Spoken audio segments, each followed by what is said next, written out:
Біз өмір сүріп жатқан әлемге зер салып қарайықшы, бәрі әртүрлі. Тек қана әртүрлі ме? Жоқ. Көптеген теңсіздіктерді байқаймыз. Мысалы, бүгін кейбір адамдар күнделікті өмір сүру үшін жейтін тамағы жоқ. Ал кейбір адамдар денсаулығына байланысты және басқа жағдайларға байланысты сол тамақтың мөлшерін азайтуға мәжбүр. Сонымен қатар, ауылда тұрып жатқан көптеген адамдар бүгін жерді, өзін қоршаған кейбір табиғи ресурстарды пайдалану мүмкіндігінен қағылып отыр. Неге?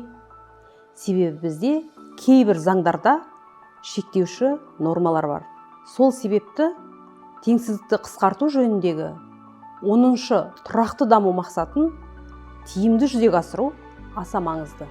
Қазір әлемдегі өмір сүріп жатқан 6 миллиард 900 миллион адамның байлығын қоссақ, әлемдегі ең бай адамдардың 1%-ның байлығына да жетпейді екен. Сонымен қатар әлемдегі адамзаттың 70%-ы табыс пен байлықтың арасындағы алшақтықты бастан кешіп отыр. Бүгін әлемде әрбір 10-шы адам таза ауыз суын қолдану мүмкіндігін көре алмай отыр. Теңсіздік Қазақстанды да айналып өткен жоқ. Ауылда тұратын адамдардың кедейшілік деңгейі қаладағылардан 2,10 есе артық. Сонымен қатар бізде ең төменгі жалақының мөлшері 42.500 теңге екенін білеміз. Бүгінгі күні орташа жалақы 211.226 теңге.